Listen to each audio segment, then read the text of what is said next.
I'm not sure why the Clippers aren't interested in Acuff though. Maybe they're playing possum, and maybe they just might jump up. Because you were saying the other day, you like the Kings might got to move up for him. They might. Yeah, you were just saying that. On that no rim, we back with another video. Stealth producer, Doughboy Bush, and today we're going to talk about the NBA draft, our draft preview, which is tomorrow, June 23rd. Man, this month flew by, man, but I'm excited.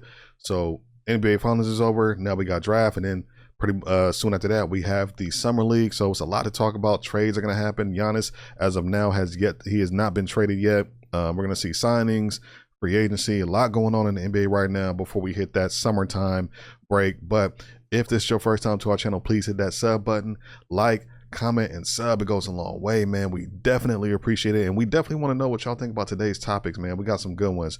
So the first one we got is who should go number one to the Wizards. Now, some people may say like, oh, it's a foregone conclusion. AJ Dybantsa, he's going first. We already know. The thing about it is Darren Peterson, I think, is making a late push for consideration to go number one to the Wizards. As of now, I believe that was the only team he worked out for. They were saying I think like last week they said that. So he's like, to me, what that's saying to me is, yo, I'm the number one pick. Draft me. Right. You know what I mean? And you know, there's a lot of reasons why that people feel like AJ is like the clear favorite, but when it comes to talent, I think I mean, the talent is undeniable for Darren Peterson. Right. So I mean, with that said, though, boy, what do you think about this number one pick for the Wizards? What do you think fits them best? Now, keep in mind, Trae Young did just re-sign with them today for the point guard, but Darren Peterson is 6'6". He could play the off guard too. So you have two playmakers, two ball handlers, you know, and a scorer alongside Trae Young. That might not look too bad, but in your opinion, what are your thoughts on this number one pick? I think AJ is the consistent number one pick. He's shown it all year, playing for BYU. He showed that he could be on the floor and playing consistently without the the off the court or on the court antics that Westcott has. Or the question marks, we should say. Question marks, yeah, definitely question marks. So if he can clean that up a little bit, then maybe he can go ahead and make a push for the number one. I know that, you know, just like you said, you made a good point by basically saying that he has not worked out for anybody else yet but the Wizards, because he's trying to make that push to be that number one pick. If I am the Wizards, I would probably go look at AJ, because you just, like you said, you made a good point. You just re-signed Trae Young. So it's kind of redundant to not, you know, to have 2 point guards that's there, even though, like you say, he can't play the two guard if he really wanted to. But well, the thing about it is, no, I agree. I'm with you on that. But the thing about Darren Peterson, he's about 6'5", you know, maybe 6. Yeah. He might grow another inch or two. He's 6'5" right now. I saw him listed at 6'6" a couple spots. ESPN has him listed at 6'5", 200 pounds. That screams two guard to me. That's solid. Yeah. And then we look at the stats from last season, you know, 20 points, 4 rebounds. He only averaged an assist and a half. So he's a scorer. He's not really a point guard. So he could play alongside Trae Young. You know, and Trae Young loves to dish that ball off, you know, and things like that. That could be dynamic, having those two in the backcourt. But again, to your point, with AJ being like that 6'9" wing, you know, AJ Dybantsa is 6'9". Yeah. He averaged 25. Almost 7 rebounds and almost 4 assists last year for the BYU Cougars. But with that said, are you still going AJ, or would you consider, even this late in the game, would you consider taking Darren first at all, or are you just like straight just Darren Peterson? Well, AJ Dybantsa. It just all depends on how the draft interview process goes when you bring these guys in. You know, for me, I like consistency. I don't know what was going on, you know, with Peterson when he was playing. I don't know why he was taking himself out of certain games and things of that nature, or, you know, the lack of intensity being played on the basketball court. I don't know what that's about during his time when he was at Kansas. So my thing is that you have to look into these things and figure it out. But for me, because I've seen the consistency, I haven't seen any downplay, I would definitely go ahead and take my looks at AJ as being the number one pick and going with him, because you have Trae, you're going to go ahead and have him. I don't know if they're going to go ahead and keep AD or not, because I know there's been rumors about him possibly wanting to go ahead and get traded and get up out of Washington. But at least, you know, you'll have two cornerstone pieces, on that offense, you know, for them. For the Wizards, yeah. I ain't gonna lie, like for the last couple of months, I'm like, yeah, AJ clear, number one. Clear, yeah. But now, but the news is coming out like Darren Peterson just working out for the Wizards, not really working out for the Jazz or Grizzlies. To me, I kind of like that. If you're him and from his camp, because that shows confidence. It shows like, hey, I'm trying to make a late push to show you what I am. A lot of people comparing him to Kobe Bryant. Not sure why that's the comparison. Not sure why that's the comp. But that's what that's a lot of that's what a lot of people are saying. But I think AJ is probably going to go number one. Like you said, some of those questions that Darren Peterson had or people had about him. Does he want to play? Why were you not playing? The injuries and this and that and cramping up, and it was just weird. It was just weird. Yeah. Like he'd be playing one half, and then the second half he wouldn't be playing at all. And he'd be on the and then he'd be on the sideline. He looked fine. But to me, I feel like, again, I think we said this before, or I said it before. I feel like whoever his people are, his agents, his advisors, or whatever, sit this one out, not wanting to get hurt, thinking maybe he did enough to be like, oh, you're number one. You know what I'm saying? Yeah. But AJ's over here, in Utah balling, at BYU balling, going crazy, putting up those numbers and things like that. So I think the clear number one is probably AJ. But if Darren Peterson goes number two to the Jazz, that's not half bad, because the Jazz got some players. They do. They got some players. Ace Bailey, who played for them last season, who was their rookie last year, I feel like he had a really good rookie campaign, because they were one of the teams that people call tanking, even though they weren't going to make the playoffs. No way. They weren't making the playoffs. See, here's the difference between tanking. I just want to digress real quick. There's a difference between tanking and positioning. I feel like when you know you're not making the playoffs, and it's like, all right, well, let's just lose a game here or there to kind of see if we can. Honestly, I don't think nothing's wrong with that. Tanking is deliberately like, okay, we're not even going to compete at all. And I don't think these teams were doing that. I think they were just bad teams. And I think towards the end, they were just jockeying for position to, to help their chances of getting the number one pick. But I say that. But anyway, Ace Bailey got a lot of tech, a lot of experience. And I like what I saw from him. Look like he's willing to play a role. Corner three, playing defense. He was running the floor. He looks coachable. I know there were questions about him last year coming into the draft, and his I think it might have been some workout stuff with him, where he only wanted to go to a certain team, but I think he ended up firing his agent, and they got him back on track. His PR people did their job, so I think he's looking good. But if Darren Peterson goes to play with him, I still like Keontae George out there. I think Walker Kessler. I think he's a free agent, maybe restricted. He is free agent. But if he stays, I like that. I'm not sure if what's my man? Huh? You still got Laurie over there. Laurie Markkinen? Yeah, you got Laurie Markkinen. And they just traded for what was the center's name? Huh? They just Jackson. They traded him. Oh, Jaren Jackson. Yeah. So Nurkic. I think Nurkic was there. He was hurt.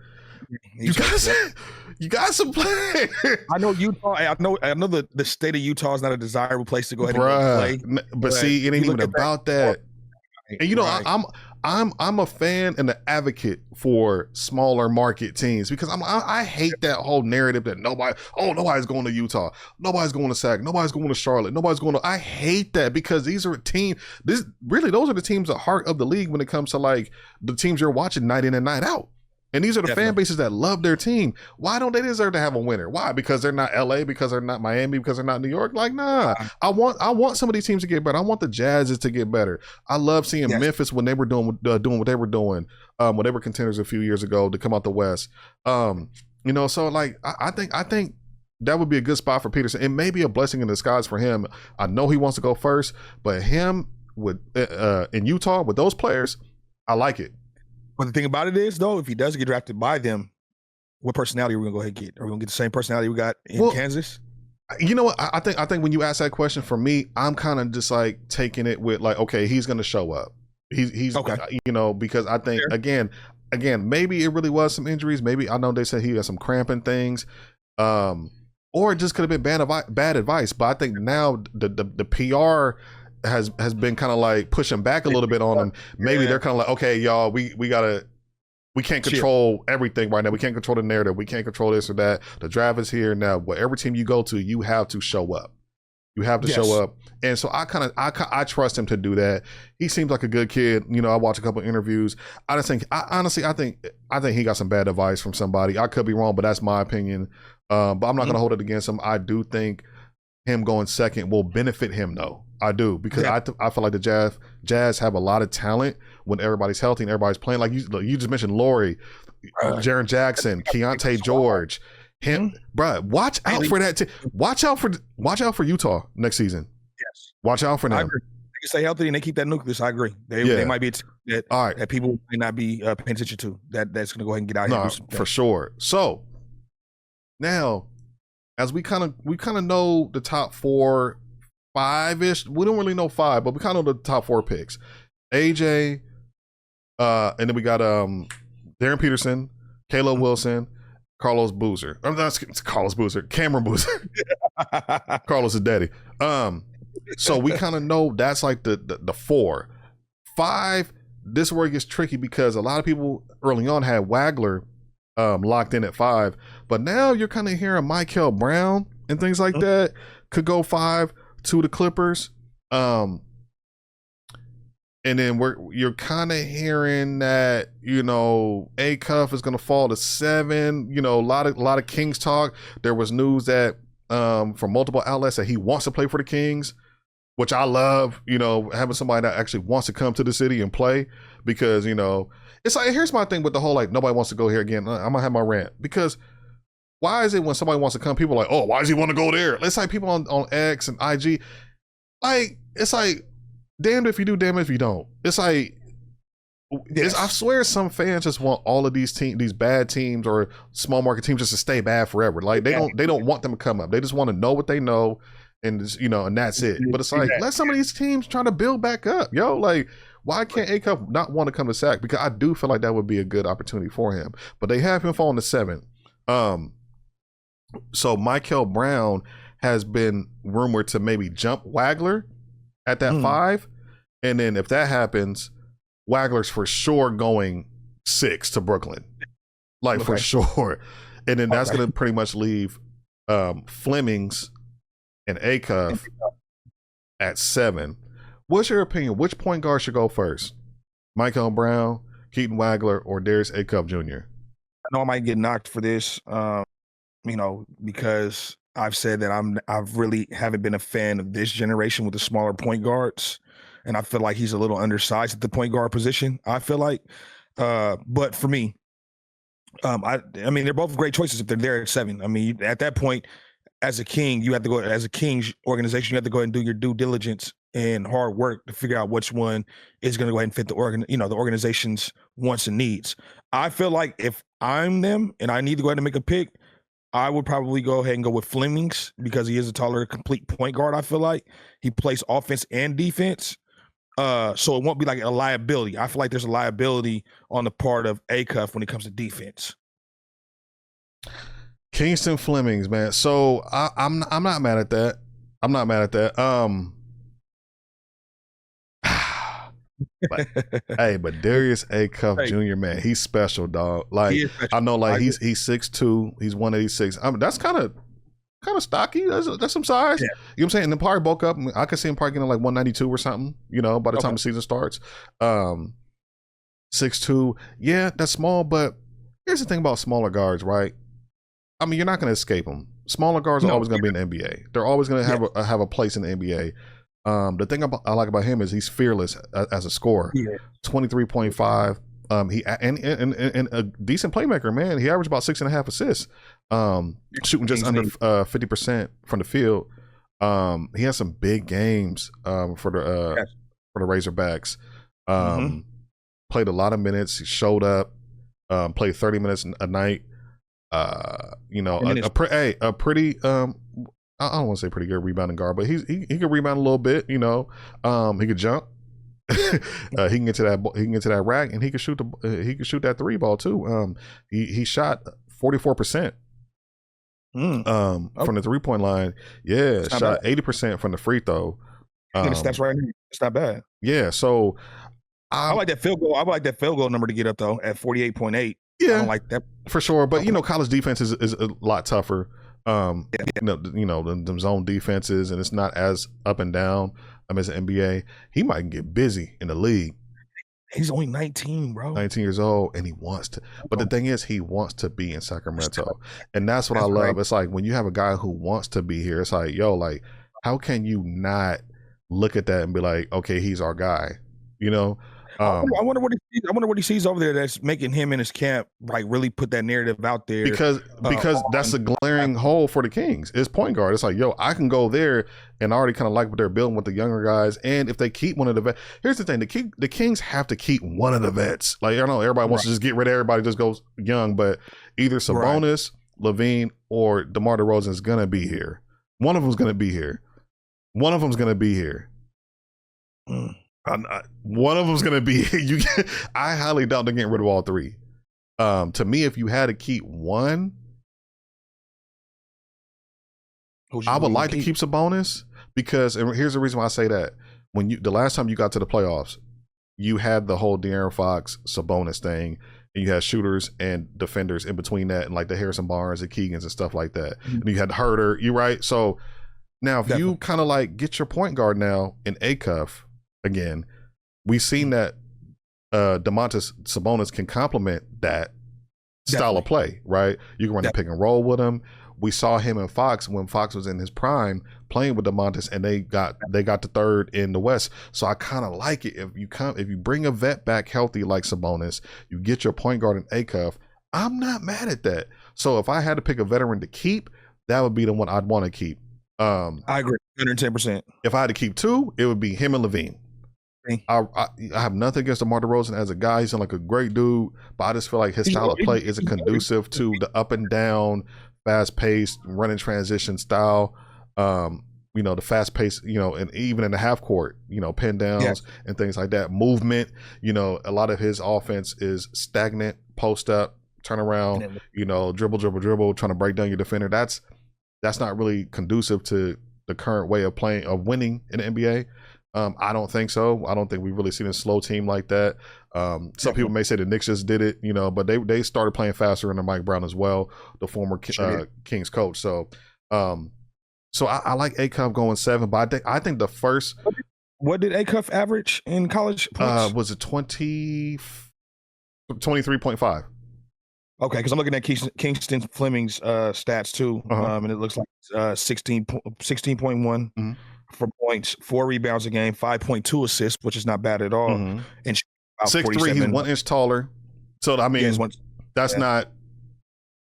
I mean, it makes a difference, I guess, but I would let you know the wingspan. But his 3-point shooting is terrible though. And see, that's why I feel like when we're talking about the first point, I feel like the first point guard to get drafted will be Michael Brown Jr. Okay. Because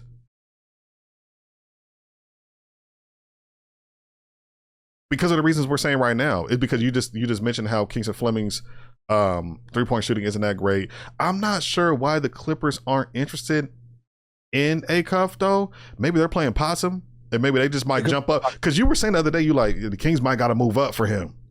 They might. You were just saying that.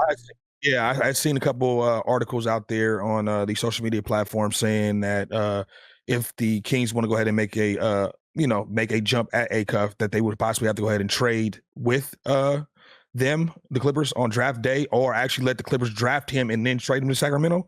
So those are probably like some of the options. But like I said, like you just said, if the Clippers are there, you do take Acuff. Why would you want to go ahead and get rid of him?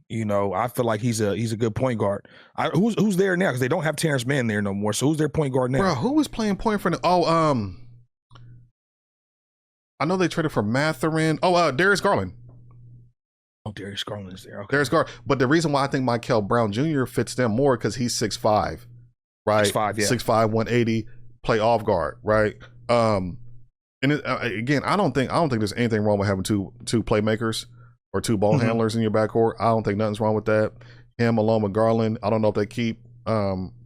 I don't know what's going on there, but they have a good chance to kind of rebuild that backcourt. As they acquired Darius Garland before the trade deadline, and drafted Michael Brown Jr. I think he'll probably be the first one as far as those three. I should specify as far as those three, because Darren Peterson, I consider him like a 2. He's a 2 guard. Yeah, they got him. They got him listed as a point guard, but I feel like he's a 2. But as far as those 3 guys, as far as Brown, Flemings, and Acuff, I think Michael Brown. I think Acuff goes second, and I think Flemings goes last out of those 3. What do you think about that? Yeah, I think that Michael Brown will go ahead and go first overall out of the point guards. Now, like I said, it's a coin toss between. At that point, who do you love more? Do you love Fleming's game, or do you love Acuff Jr.'s game? So at that point, you're going to go ahead and have to really just figure it out from there. What is going to be the best fits? Now, for me, looking at these stat lines and then looking at seeing them play throughout the college career, both of them would fit good, I would think, in Sacramento. But if you're looking for a more of a playmaker, I would definitely probably say Acuff. Acuff is probably the better playmaker when it comes to the point guard. And I think that he probably would go ahead and be the second one to come off the board. Now, Flemings is a better rebounder. Look how he averaged about a steal and a half a game. But, not as prolific as a scorer. At least last season he wasn't as Acuff. Assists, I think Acuff averaged more assists than him. He did. So he did. Yeah. I love it for the Kings, man. So hopefully the Kings. Hopefully Brown didn't shoot well neither from field goals and 3-point percentage. Say it again. 41. I said as far as his field goal percentage for Michael Brown, he doesn't shoot the ball well neither. Yeah. 41 from field goals and then 34.4 from the 3-point line. Like I said, don't be surprised if the Clippers pull a little okey doke and be like, hey, Coach Jr. Like, oh man, or Brooklyn. Brooklyn can get him at 6. 6, yeah. I wouldn't be surprised. But it all depends on if Michael Brown jumps Wagler. Because if he jumps Wagler at 5, then you know Wagler's going 6th. Wagler's not falling to 7th. I'll be surprised if he falls to 7th. If he falls to 7, does the Kings go ahead? That's your pick. You got to go ahead and do it. Okay. Yeah, that's your pick. If he falls to 7, that's your pick. Okay. But I don't see it happening. But if that did, that would be crazy. That wouldn't be bad for the Sacramento Kings. That wouldn't be bad for the Sacramento Kings. Our next topic is talking about the Kings, right? What direction should they go in? Now, this is kind of like from a holistic standpoint, not just the point guard. We kind of touched on it the last topic, but the Sacramento Kings are trying to find their footing again. Last season was weird because you had injuries pretty much to all your main guys in Levine, Keegan, Sabonis. So none of them were playing pretty much the whole entire season, at least not consistently. Early on, there was, some of the guys were in and out, but Sabonis, I think he only played like a handful of games before he got hurt. He had surgery. He was out for the season. But what do you do with this team? So we know they're getting a draft pick. Definitely. I think they're gonna get a good player at 7. Okay. Beyond that, I guess what I'm asking you specifically, do you just go full rebuild? Because to me, like I said, we kind of touched on it before. I think you keep at least 1 vet out of the 3. I would in my order, I would go Sabonis, Levine, DeRozan. I wouldn't want DeRozan to stay.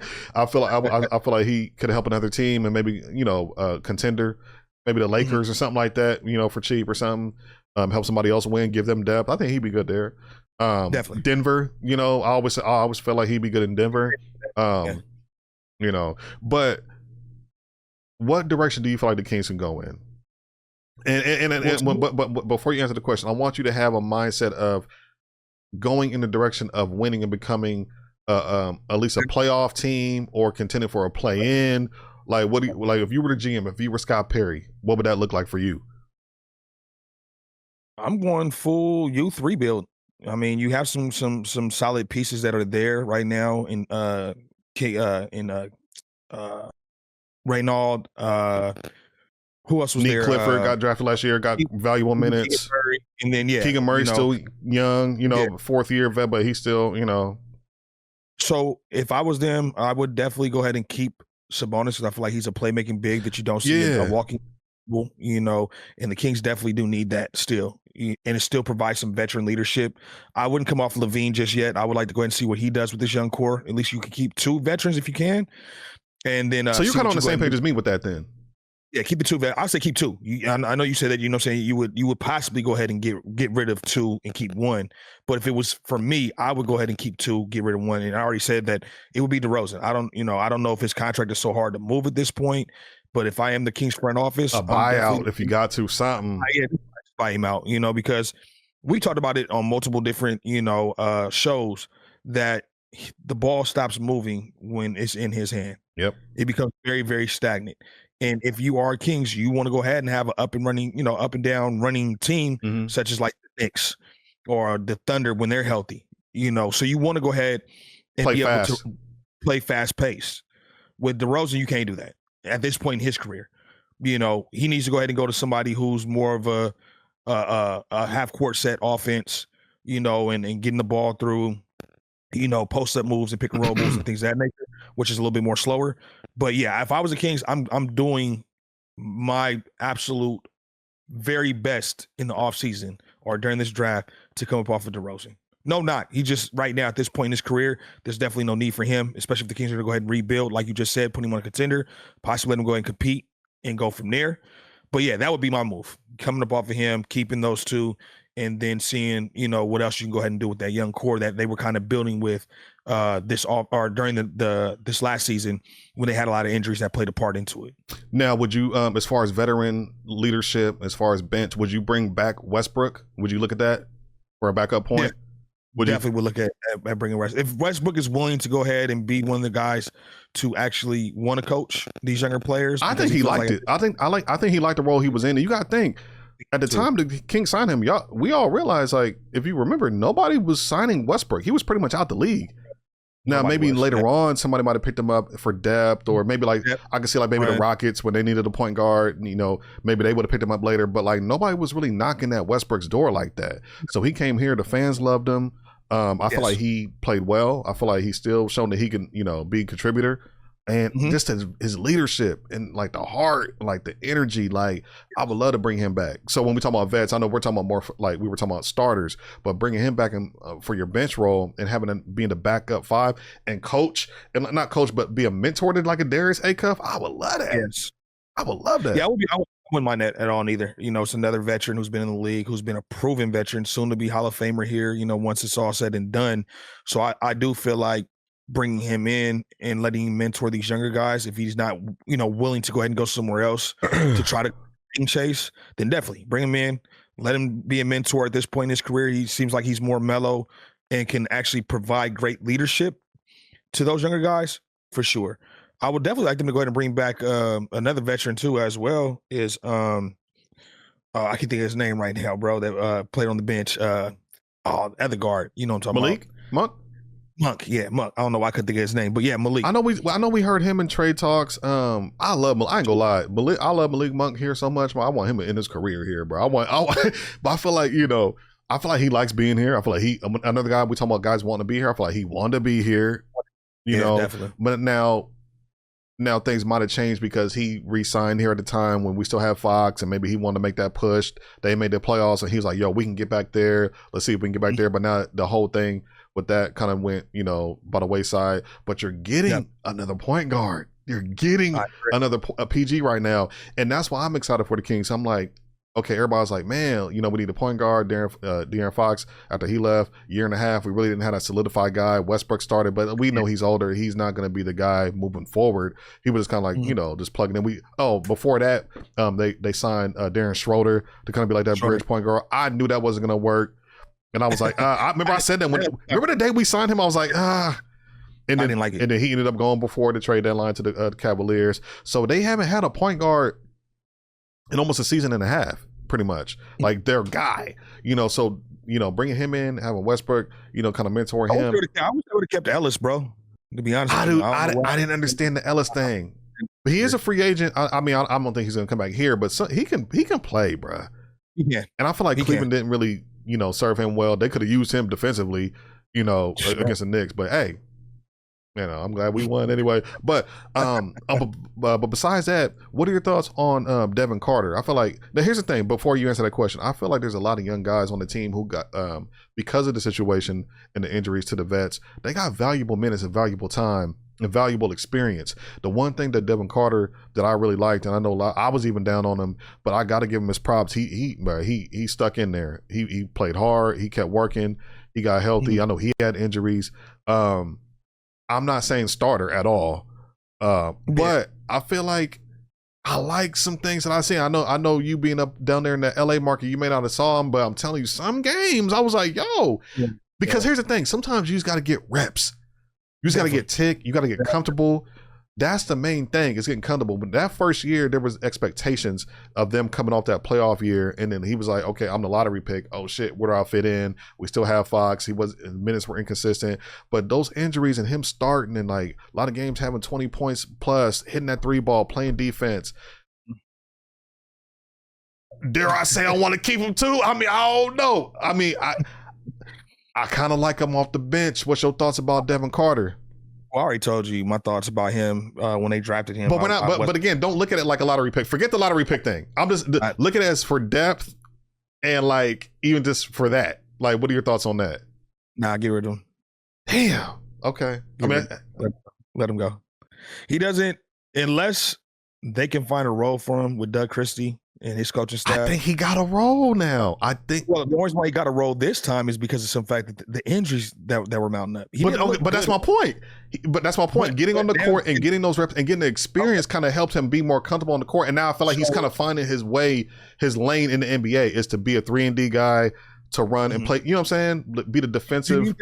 Do you think that with these players coming back, that he would probably come and provide the same production he did when these guys were out, when these veteran guys were out? No, but see, that's why I'm saying that getting that experience helped him. It helped a lot of guys. It helped our rookie Nick Clifford. It definitely helped Maxime Reynaud. Like people, I think he was 3rd team All Rookie. Who was the other candidate? He might have been 2nd team All Rookie, but who was the other candidate they signed? I thought either he who's the back? I'm sorry. I can't. You're talking about the center. Yeah, center. Yeah, I'm sorry. I cannot think of his name. Oh my goodness. He played really well for them. He did. And I think that's why we're hearing. Can you please look up his name? I'm sorry, viewers. I forgot his name. I'm looking at it right now. But I feel like that's why maybe the Kings are talking about trading Sabonis and getting some value, maybe some picks and some other players, because they like Reynaud and because they like him as a backup to Reynaud. He played hard. He played really hard. Again, was it Isaiah Stevens? No. Or was it? It wasn't. Who's old boy? I totally forgot they had Precious Achiuwa. Precious played well. Dylan Cardwell. Yeah, Cardwell. Yes, he played very well. Precious Achiuwa, bring him back. Now here's the thing. I'd be surprised if he does come back, because the way he played last year, bro, somebody might overpay for him. To where like we can't bring it back, depending on what they do with some of those contracts. When you look at the LaVine and Sabonis, see, we don't know what this team's gonna look like just yet. We're kind of just kind of guessing right now, because some of these larger contracts might be moved. We might move on from some of these contracts. There has been rumblings, and like I said, I know they're just rumors and things of that nature, but it's been really, really heavy about Sabonis getting traded on draft night is what it's looking like. I don't know how true it is, but I've definitely been doing my due diligence of doing my homework and looking it up, and I do see Dybantsa, attached to a lot of Yeah. I know he was. I know they were talking about the Hornets. He was kind of rumored for the Hornets, and like with Bridges coming over. I know people hated that, but again, like when you're trying to. And I think people don't realize. I don't think people know what they want, because I'm like, some people are like rebuild, but then you guys don't want to keep the vets either. Which one do you want? Like, who do you think you're going to get for Domantas Sabonis right now, as far as like player for player? And I think he's a damn good player. 18 points, 12 rebounds a night. He could do that in his sleep. I think he's a damn good player. But I'm like, who do you look at around the league and be like, okay, well, maybe they want him on the move, or maybe we can get him for him, like. Maybe I know Luka wants a center. Could you do like a Hachimura type deal? Maybe another player. I don't know. I mean, I don't know. I don't know what you. And I'm looking at this Kings roster currently. So if they keep the roster currently with what they have so far, that roster's not going to be the same. There's going to be a couple. No, it's going to be definitely different. But you do have a lot of centers here, bro. You got Dylan, which we just mentioned. You got Maxine. You have Cardwell. Sabonis. And then and then you got Precious Achiuwa. Well, so Precious he's a 4. He's not a center. Okay, so they have him listed as a center, but yeah, he probably played a 4. So my thing is that is Sabonis going to be the odd man out because Maxine did play well last year for them this You know past what's season. crazy? Points and 7 rebounds. He'll probably up that. You know what's crazy? I was big on Maxime when we drafted him. I'm gonna be honest with you, but I'm gonna be real with you. Okay. He's definitely a different type of center than Sabonis. Okay. I would say a better 3-point shooter. You know, better shooter. Definitely, he's a better shooter. I would like to see him be more aggressive on the boards.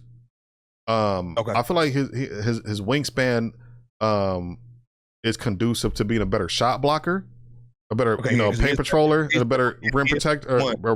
You know what I'm saying? Than Sabonis. That's one thing Sabonis is not. So we'll see how he develops, but you know, I'm excited about the Kings, man. I hope Scott Perry has a plan in place. But I mean, just to wrap it up, this topic up, I would say keep at least one vet out of the 3, and I don't want it to be DeMar DeRozan. No, but I think you got to keep one of the vets, man. You can't just get rid of all the vets and just go completely young. Like your locker room can't function like that. So we're gonna see who's gonna stay, whether it's Monk, Sabonis, Levine, you know, DeRozan. You know, DeRozan. It's gonna look more like DeRozan's gonna be here for another year, bro. I wonder why. I wonder what do they see? I wonder what they see in that though. What do they see as far as keeping him? Great question. I don't know. I don't know. Last topic, real quick before we get up out of here. Going back to the NBA draft, surprise teams that may get a steal. Now I was kind of looking here. So I want to know what you think, real quick. As far as like, do you feel like there's a team early or in the mid, or just in the draft? It doesn't even have to be in the lottery. Who's a team that you feel like, man, if they get just one more player and if their GM nails it, if they do it right, that could possibly make them a contender or could possibly make them even better? There's a couple teams I'm looking at, but when I ask you that question, what do you think? Surprise teams that may get a steal? Well, we talked about it just a minute ago. I say Utah Jazz. That roster over there. But they keep okay. So I see what you're saying. No, that makes sense. Because they got the number 2 overall pick. Yeah. So if you make the right pick at number 2, to go ahead and add along with the Ace Baileys, you know, and the Lauri Markkanens and all them, bro, that could be a team that can go ahead and go from, you know, a lottery draft pick, first round, you know, or second overall pick to an actual playoff team. You know, Jaren came over there. I know he was hurt, so he didn't play majority of the season for them. I know Lauri Markkanen was out for them too as well. So I would definitely say Utah would probably be one of the sleeper teams for sure. That I would say probably would be number 1 for me. So there's a team in the lottery that's just glaring, just staring at me right now as I'm looking at this top 14. The Oklahoma City Thunder. Sam Presti has been known to be a great talent evaluator. He drafts extremely well. And, you know, people are saying they got a Wemby problem. So there's a lot of draft boards that have Adai Mara going to the Oklahoma City Thunder as a center to help them out. What are your thoughts on that? Them getting a center? Because I mean, you got Hartenstein, you got the other Jalen Williams, kind of power forward, but he's not really a center. Do you think that would help them and continue to build that team in the right direction to compete with the Spurs moving forward, or do you think they should go another route? I think they should personally go another route. There's a guy. Hold on, I'll let you speak, and I'm gonna kind of get my information and come back to you. What are your thoughts on that Adai Mara pick? Potentially, it wouldn't be a bad look for them because they do need a solid center. I mean, Hartenstein played, you know, relatively well. I know that he was not afraid of Wemby as far as like putting the body on him. For me, so. I'm looking at Chet, bro. Like Chet really went on a milk carton during that series, bro. He was missing in action and he was getting bodied pretty much for majority of that series. So if this is going to go ahead and help them out, and you might have to possibly come off for either Hartenstein or Chet, I'm probably looking at Chet on my end because you got absolutely nothing from him in that series. I don't know if it was just a fluke or if he was hurt, but if it does happen again, you know, this next season, you have to open up your eyes and be like, hey, look, it might be time to come up off this man. I'd rather it be sooner than later. I didn't like the way he played in that series. So if you can get a guy that you just mentioned like that to come in, yeah, go for it. Well, who do you think though? So I was looking at from Michigan, Yaxo Lindenborg, 6'9", 241. I feel like you could put him almost. I mean, maybe he could play. He's a little big, so he's like a power forward. 241 sounds like power forward. I don't really see 3. But the thing is, you could run him interchangeably with Chet and Hartenstein. Because I really don't feel like they got much from Lou Dort either. And for him to be the starter, and you didn't get anything. A lot of people talking about Chet in that series. You didn't get nothing out of Lou Dort. Yeah. So he averaged 15 points, about 7 rebounds, 3 assists. I like that. And it's crazy because they actually got him listed on here as a potential landing spot for the Thunder. He shot 37% from the 3. So stretch 4. Yes. To rebound, shoot a 3, big dude. I like it. I feel like, to me, if I was OKC Thunder, I would go that route if he's available. What are your thoughts on his fit? Do you feel like he could fit with the OKC Thunder moving forward? Maybe they wouldn't start him, but even just coming off your bench, and kind of providing some minutes in the front court. What are your thoughts on him? Well, they're gonna have to do something because I'm looking here at their roster, and the free agents are Lou Dort and Isaiah Hartenstein. So maybe that's why they're looking at Mara. Maybe that's why the Mara, rumors. Yeah, that's probably the reason why the rumors are coming up, because neither one of those guys are underneath contract. So if you don't have Hartenstein, you don't sign him, you're gonna have to definitely fill that void by bringing one of these young bulls in there to go ahead and replace those, to replace him. Yeah. And I do see that, they have Michigan, the center Yaxil going to him possibly as a potential. I think that'd be a great move for them. I wouldn't be mad at it. So so when I look at surprise teams that may get a steal, I'm looking at him. Yeah. But I see what you're saying with that, because we talked about Utah early in the podcast. So Darren Peterson, man, I don't know if it's a steal, but I see what you're saying, because even though it's not a steal, because you're drafting so high, the thing about it is that's a pick that could turn your whole franchise around. Yeah, you know what I mean? Because now I promise you, if Utah, if those guys could stay healthy, bro, look at the guys you named earlier: Jaren Jackson, Walker Kessler. We'll see if he stays.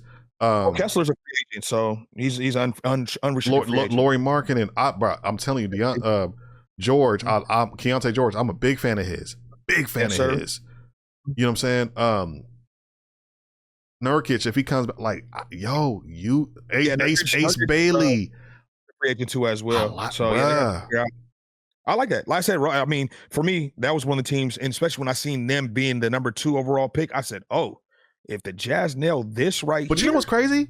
I'm gonna be real with you. If Peterson does happen to get drafted number 1, AJ Dybantsa, he played for BYU in Utah, and I don't early on there was rumors that he wanted to stay in Utah. He's probably going first. But if he went there, but here's the thing, they already got bigs. They do. And he's 6'9", 217. So, well, I mean, what you're gonna pair? I mean, you're gonna pair him up with Ace Bailey, because who else is gonna start? I mean, like I said, Nurkic. Is don't get me wrong. You can make it work with a player like him. You could, right? But I think that's a pipe dream. I think he's going first. So I don't even think Utah is even gonna be able to sniff AJ, unfortunately. But I feel like both of these players are going to go where they belong, as far as. So if you're Utah, then who do you take at that number 2 pick? Peterson. AJ go. Peterson. Yeah, easy. Okay. I don't think you're looking at Caleb Wilson. No, because you already got, again, he's going to play the 4. You already got. You already have Markkanen and Jaren Jackson, and you already got Ace Bailey. You know what I'm saying? So you got guys like that. They need a guard. So yeah, I'm looking at it. Yeah. Outside of Keontae George, they don't really have any guards. Another team that I was kind of looking at last team before we get up out of here, I was kind of looking at the Atlanta Hawks. That was a team to where I felt like they were interesting anyway, and I think I told you that coming into the season. And I told you, I'm like, bruh, the Hawks, don't sleep on them in the playoffs, and they kind of gave the Knicks a run for their money early on in the series. The Knicks took over from there. But I remember telling you, he was like, yeah. I'm like, bruh, and this is coming from a Knicks fan. You was like, yeah. I'm like, bruh. We're taking them boys out. But they play well. What's crazy about the Hawks? I did not expect CJ McCollum to play the way he did for them. Yes, I did not neither. He played very well for the Hawks, and they just re-signed him, by the way. Oh, I was gonna say because he's listed as a free agent, so they did re-sign him. But yeah, CJ's coming back to the Hawks. I'm interested to see who they pick at 8th. A lot of people ain't talking about 8th and 9th. Hawks, Dallas, Milwaukee. Nobody's really worried about 10. I am kind of interested to see what Golden State does at 11. Yeah, I'm interested too. Because I feel like they need to nail that pick. They really don't have a lot of money. They don't. There's no free agents that are, that we're hearing going there. Like they got to nail that pick. I do feel like there's 11, 12, 13, 14, 15 really good players in this draft. You just got to do your due diligence and, know what you're doing if you're the GM in the front offices. This is gonna be a fun draft tomorrow, man. I'm very interested to see what happens. So yeah, man. We're gonna watch the NBA draft tomorrow. You're gonna be busy. I was gonna say we should live stream and kind of react to it together. That'd be dope. But nah, yeah. So we're gonna come back after the draft, kind of do like a draft review, give our grades to each team, at least the lottery teams. Yes, sir. And we'll go from there, man. All Net No Rim, Stelter producer, Doughboy Bush. We are gonna be back at y'all later this week, talking about the draft, talking about summer league, talking about trades, talking about free agency, because all of that's going on simultaneously. And we're gonna get back at y'all, man. Like, come subscribe. We up out of here. Peace.